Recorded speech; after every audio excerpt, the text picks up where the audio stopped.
네, 여러분 안녕하십니까? 공무원 경영학 강의의 조여은입니다. 여러분들 오늘은요, 우리 회계 두 번째 시간으로요. 그리고 우리 3강이죠. 15번 문제부터 한번 풀어보도록 하겠습니다. 15번 문제 한번 보도록 하죠. 자, 15번 문제가 되겠습니다. 자, 한번 봅시다. 자, 다음 중 회계상 거래에 해당하지 않는 것을 물었습니다. 자, 틀린 거 물었죠? 자, 제가 지난 시간에 마지막 이야기를 했지만 이 15번 문제는 사실 문제 자체는 되게 간단해요. 그런데 우리가 여기에서 회계상 거래와 자, 여기서 우리가 두 가지 포인트를 좀 체크를 해야 되는데 이렇게 합시다. 이쪽이 좀 넓으니까 여기서 우리 좀 마음껏 한번 써봅시다. 우선 첫 번째, 회계상 거래라는 게 뭘 의미하는지를 좀 잠깐 이야기해 봅시다. 거래, 회계상 거래라는 걸 좀 잠깐 이야기를 하고요. 요걸 통해서, 요 거래라는 걸 통해서 우리는 뭘 좀 찾고 싶냐면요. 궁극적으로 우리가 좀 알고 싶은 건 요거에 대해서 좀 이야기를 하고 싶어요. 뭐냐? 회계의 뭐? 8요소. 회계의 8요소. 요거에 대해서 잠깐 이야기 좀 할게요. 우리 아마 잠깐 봅시다. 우리 기본 개념서에 아마 있지 않았나라는 생각이 좀 들긴 하는데 한번 봅시다. 있는지 볼까요? 한번 한번 봅시다. 없나? 없나? 왜 없죠? 그래요. 그래서 당황했어요. 분명히 있었다고 생각이 드는데 왜 없는 거죠? 그럼 강의 노트에 있었나? 그래요. 요즘 깜빡깜빡합니다. 어쨌든 한번 이야기해 봅시다. 예. 자, 우리가 뭐 이렇게 하면 되는 거죠. 이 자체가 뭐 엄청난 내용이 있는 건 아니라서 근데 한 번쯤은 딱 들어놓고 나면 충분히 이해가 될 겁니다. 자, 한번 해볼게요. 자, 우선 첫 번째로 회계상 거래에 대해서 잠깐 이야기해 볼게요. 아마 이거는 제가 다 이야기했던 것 같아요. 제 기억이 기본 개념서에서 기본 개념 할 때 거래에 대해서 아마 설명한 것 같은데 그래도 혹시나 제가 안 했을까 봐. 그 강의가 너무 좀 많다 보니까 도대체 어디에서 뭘 이야기했는지가 좀 가끔씩 헷갈려요. 예. 이게 도대체 공무원에서 이야기를 했나 아니면 다른 시험에서 이야기를 했나 뭐 이런 이런 게 좀 왔다 갔다 하는데 미안합니다, 여러분. 미안해요. 제 나이가 되면 여러분들 이해하실 거예요. 요즘에 좀 서글퍼요. 그래서 좀 그렇네요. 자, 한번 해볼게요. 참고로 그래요. 이런 이야기 좀 하고 싶었는데 이런 생각을 사실 요즘 좀 해요. 이런 생각을. 제가 이제 당연히 이제 저희 주된 주업은 뭐냐면 저는 이제 강의하는 강사죠. 강사가 이제 저희 주업이긴 합니다. 물론 이제 제가 이제 이 강사를 하기 전에는 삼성증권 해외 주식팀에서 좀 오랜 기간 일을 했죠. 원래 이제 제 뭐 전 직장은 해외 주식 트레이더였다면 그게 이제 이런 상경계열 과목을 가르치는 강사로 이제 지금 바뀐 상태인데 저는 약간 열심히 사는 거 되게 좋아하거든요. 그래서 항상 좀 어린애처럼 새로운 꿈을 막 꿔요. 그래서 요즘 제가 꿈꾸는 또 세컨 잡이 뭐냐. 요즘 이제 가장 대세라고 하는 그 유튜버가 한번 돼볼까 이런 생각을 좀 했습니다. 사실 제가 유튜브 한 지는 좀 되긴 했는데 뭐 이렇게 적극적으로 한 적은 한 번도 없어요. 그냥 이제 학생들한테 좀 플러스 알파로 뭔가 제공하고 싶을 때 뭐 그럴 때 유튜브라는 걸 활용을 했는데 요즘 약간 나도 유튜버 한번 해볼까? 뭐 이런 어디 나가서 혹시 직업이 무엇이세요? 라고 하면 저는 유튜버가 직업입니다. 이런 이야기 나도 한번 해볼까? 라고 했는데 그런 생각을 좀 했어요. 그러다 보니까 근데 이제 뭐 그걸 제가 뭐 먹방을 할 수 있는 것도 아니고 뭐 그렇다고 또 제가 뭐 예를 들어서 또 뭐 있습니까? 뭐 대표적으로 뭐 게임 방송. 정말 게임을 잘하는 것도 아니고 물론 이제 제가 뭐 디아블로랑 스타크래프트를 좀 좋아하긴 했습니다. 그건 옛날 이야기고. 뭐 제가 잘하는 게 별로 없어요. 그러다 보니까 뭐 강의하는 게 이제 그나마 제일 잘할 수 있는 거라 생각이 들긴 하는데 뭐 딱히 할 게 없더라고요. 그래서 이런 생각을 좀 했어요. 생각이 든 게 우리 공무원 친구들을 대상으로 이제 시험도 가까워 오고 있으니까 좀 약간 이 멘탈이 지금 조금 약간 흔들리거나 나갈 수 있잖아요. 그렇죠? 네, 그래서 약간 우리 멘탈 관리 혹은 마음 챙김 시간을 한번 가져볼까라는 생각으로 유튜브 라이브 방송을 해서 우리 친구들이 접속을 같이 해서 그래서 우리 친구들 고민 상담을 하는 그런 시간 한번 가져볼까 하는 생각을 좀 했었어요. 예. 우리 그런 거 있잖아요. 그 이수근 씨랑 서장훈 씨 나오는 무엇이든 물어보살 이런 것처럼 저도 무엇이든 공무원 물어보살 뭐 이런 걸로 한번 해볼까 했는데 그게 생각보다 쉽지가 않더군요. 그 시간 맞추기도 좀 힘들고 공지하는 것도 좀 쉽지도 않고 혹시나 제가 한번 하게 된다면 때가 딱 맞아서 한번 하게 된다면 우리 카페에다 제가 공지를 하겠습니다. 그러면 여러분들 그 시간대에 딱 오셔서 시험 직전에 궁금한 사항들 이런 거 한번 물어봐 주시면 좋을 것 같아요. 그럼 제가 미래 유튜버 꿈나무로서 여러분들한테 좀 진지한 상담을 좀 해드리도록 하겠습니다. 아시겠죠? 오케이.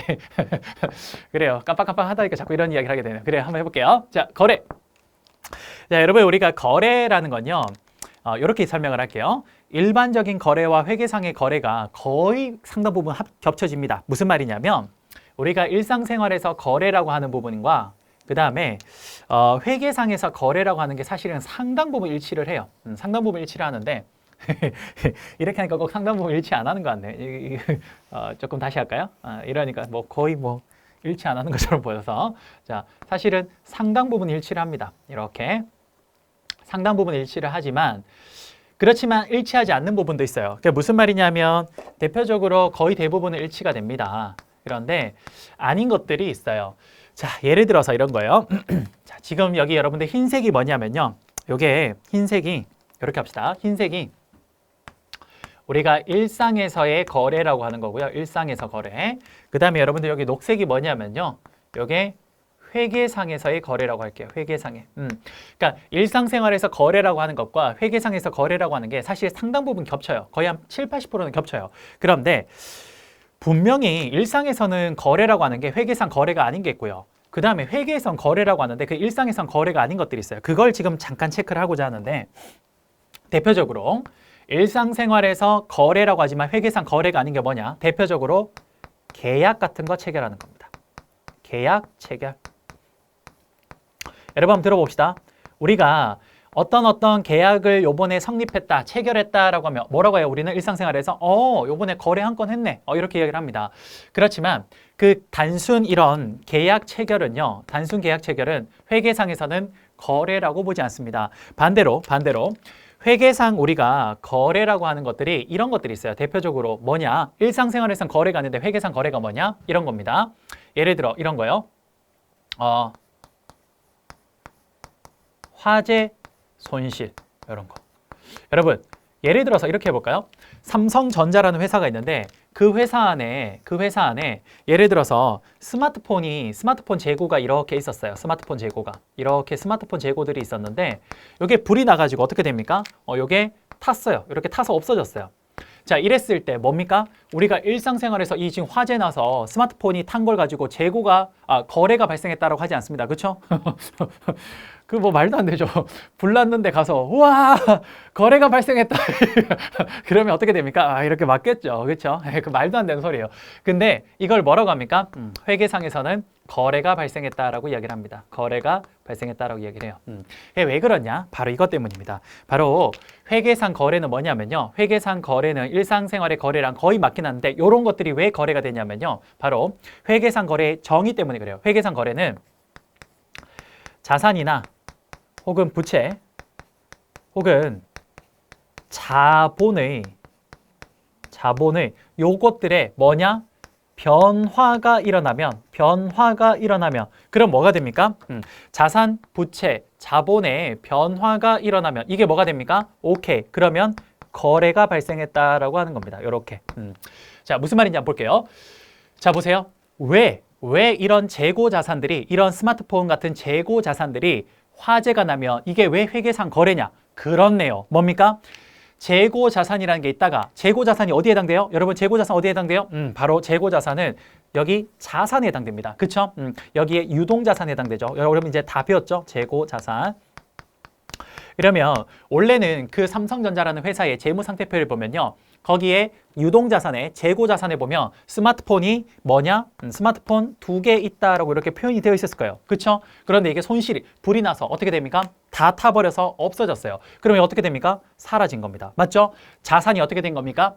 감소했네요. 어떻게 됩니까? 그렇네요. 자산의 변화를 가져왔기 때문에 요걸 뭐라고 한다? 거래라고 하는 거예요. 그런데 왜 일상생활에서 계약 체결은 요거는 분명히 일상에서는 거래라고 하는데 여기서는 왜 거래가 아니에요? 그래요. 단순히 저 사람과 내가 약속한 겁니다. 계약 체결은요. 그렇죠? 계약 체결에서 단순히 약속만 하면 삼성전자의 자산, 부채, 자본에 뭔가 변동이 있어요? 없어요. 그러니까 그건 거래로 보지 않는 겁니다. 그런데 계약이 이제 정말 성립이 되어서 실제로 거기에서 물건이 삼성전자로 딱 들어와요. 그럼 삼성전자에 그 물건이 자산에 잡히니까 올라가겠죠? 그럼 그때는 거래가 되는 거예요. 이해되십니까? 단순 계약 체결은 뭐가 됩니까? 오케이, 회계상 거래가 안 되는 겁니다. 왜? 자산, 부채, 자본을 변화를 가져오지 않기 때문에. 이해되십니까? 네. 그래요. 이게 바로 회계상 거래입니다. 그래서 이게 되게 쉬워요. 뭐냐? 딱 보면 문제가 나와요. 뭐냐? 1억 원 상당의 채무를 변제받는다. 채무가 뭐예요? 부채. 근데 저거를 변제해 준대요. 그럼 부채가 감소. 오케이. 거래되네요. 맞죠? 2번. 100억 상당의 매출 계약을 체결한다.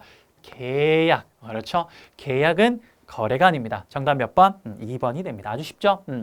그다음 3번. 1년분의 보험료 60만 원을 미리 성급한다. 그렇죠? 자, 예를 들어서 우리가 가지고 있는 뭐예요? 그렇죠. 바로 현금을 미리 냈다라면 뭐가 됩니까? 자산이 줄어들 겁니다. 그렇죠? 오케이. 이것도 맞네요. 5천만 원 상당의 기계장치를 기증받다. 그렇네요. 아무리 기증받아도 기계장치가 우리한테 들어온 겁니다. 우리 뭐예요? 자산이 증가한 거네. 오케이. 자산, 부채, 자본의 변동이 일어났으니까 거래 맞네요.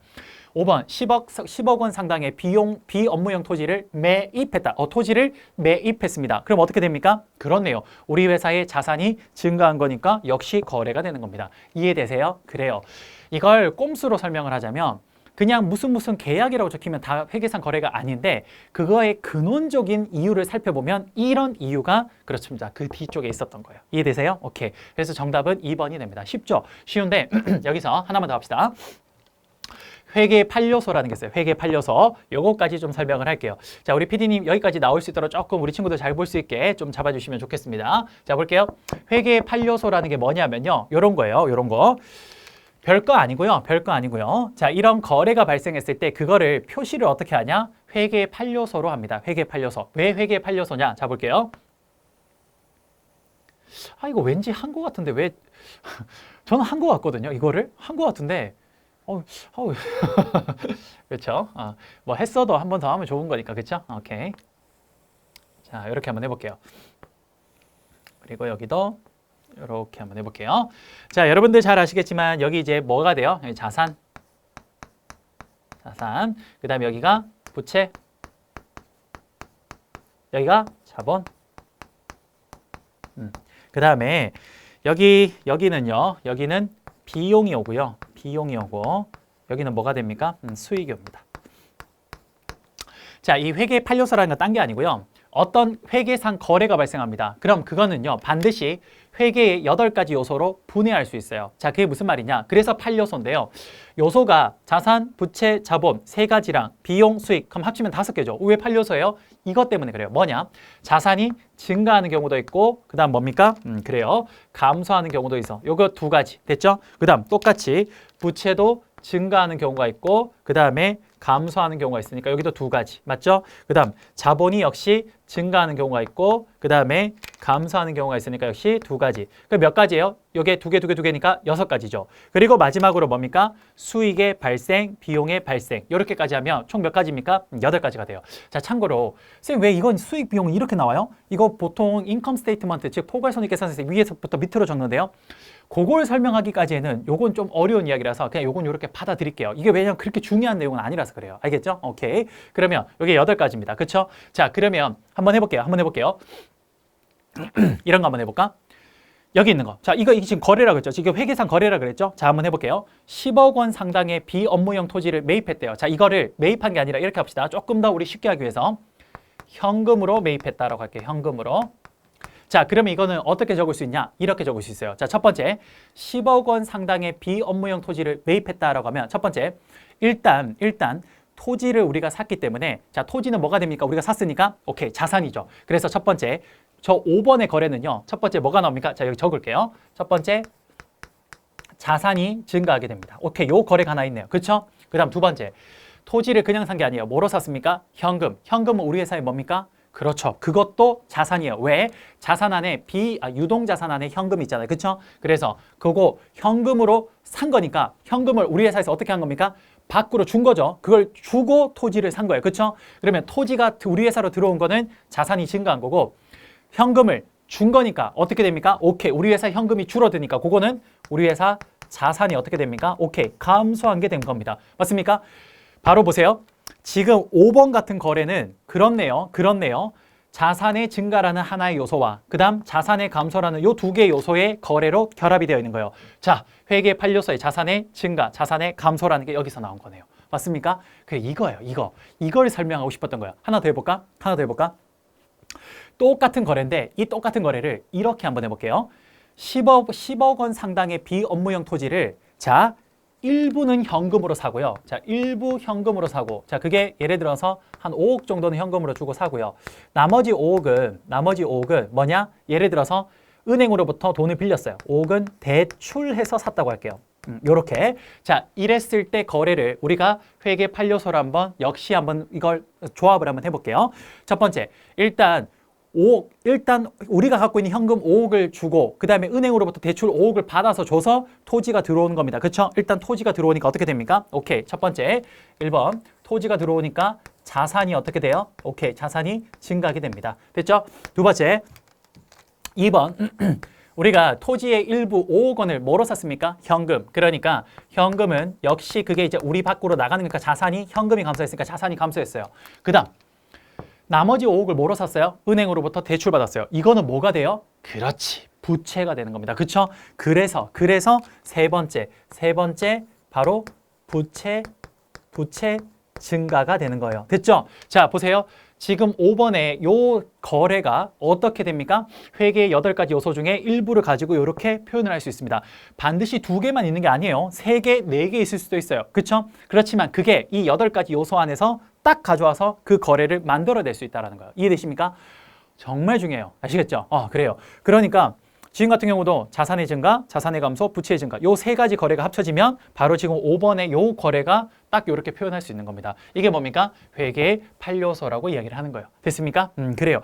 요거 잘 기억해 두시기 바랍니다. 아시겠죠? 오케이. 뒤쪽에 있는 문제들도 이렇게 해서 한번 또 풀어보도록 하죠. 됐습니까? 오케이. 자, 이렇게 해서 15번 문제 풀어봤습니다. 시간이 꽤 갔네요. 자, 또 해볼게요. 자, 그 다음 17번이랑 18번 문제는 연결해서 한번 풀어보겠습니다. 자, 참고로 죄송하지만 요 17번 문제는 살짝 문제가 오류가 있어요. 이게 편집하는 과정에서 좀 잘못된 것 같아요. 그래서 제가 좀 여러분 죄송하다고 일단 먼저 말씀드리고 또 잘못된 건 제가 이렇게 바로 잡아 드릴 테니까 너무 걱정하지 마세요. 아시겠죠? 오케이. 자, 한번 볼게요. 17번, 18번 문제인데요. 한번 봅시다. 자, 다음 표를 보고 물음에 답하시오라고 했습니다.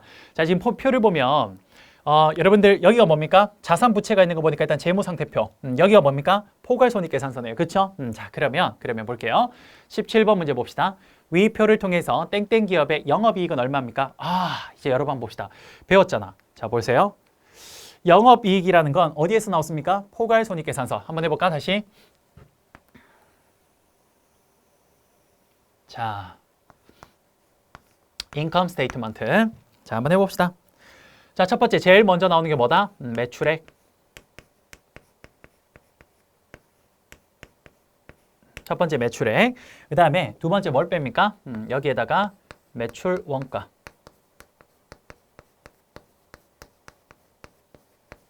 그 다음에 세 번째 뭐 빼요? 판관비, 판매관리비, 판관비. 오케이? 이렇게 세 개를 빼면 이렇게 세 개를 빼면 그럼 뭐가 나와요? 그렇죠. 영업이익이 나옵니다. 이렇게 나오죠. 자, 여기에서 이제 뭐 뺍니까? 그렇죠. 바로 이자 비용을 빼죠. 그러면 법인세 차감 전 영업이익이라는 게 나오는데 그거 그냥 너무 길어서 안 쓸게요. 너무 길어서 안 쓰고 여기서 그냥 바로 이거 뺍시다. 뭐냐? 법인세까지 뺄게요. 그냥. 자, 법인세까지 이렇게 빼면 그럼 먼저 마지막 뭐가 나와요? 당기순이익이 그래서 나오죠. 마지막 뭡니까? 당기 순이익 이렇게 나오겠죠? 오케이. 당기 순이익 이렇게 나옵니다.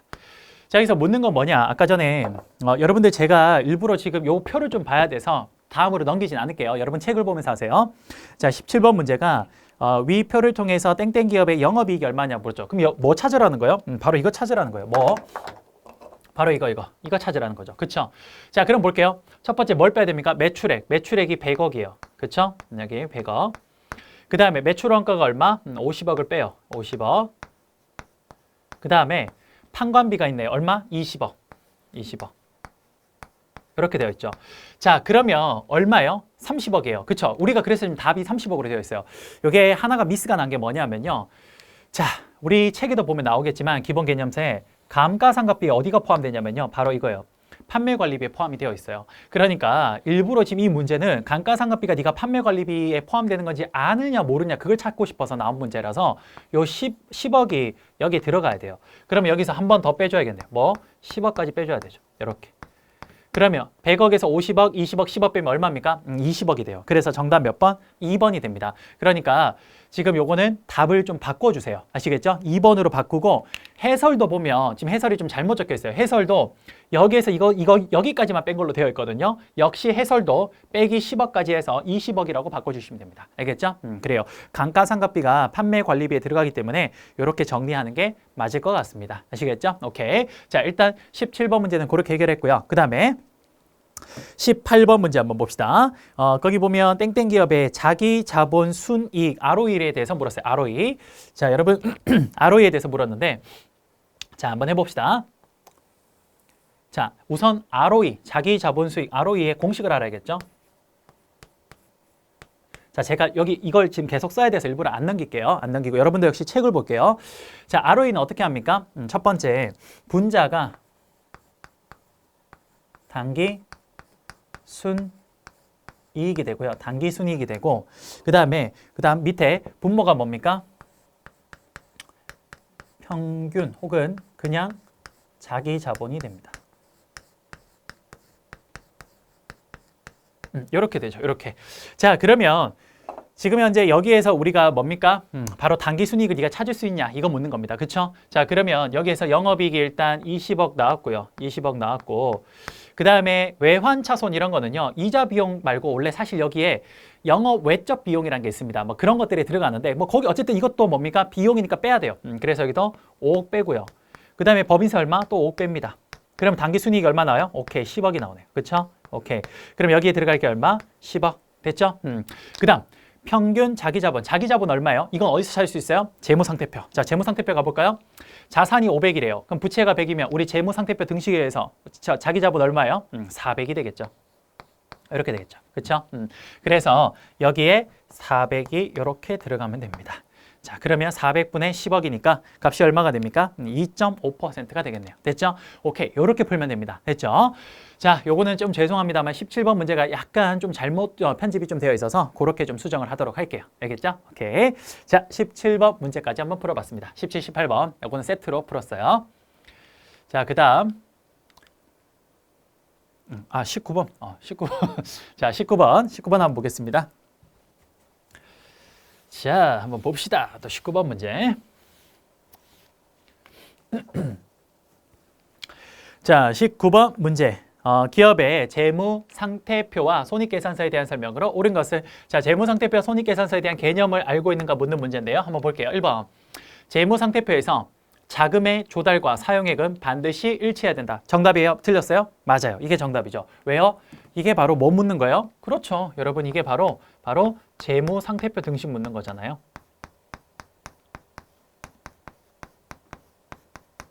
재무상태표 등식 어떻습니까?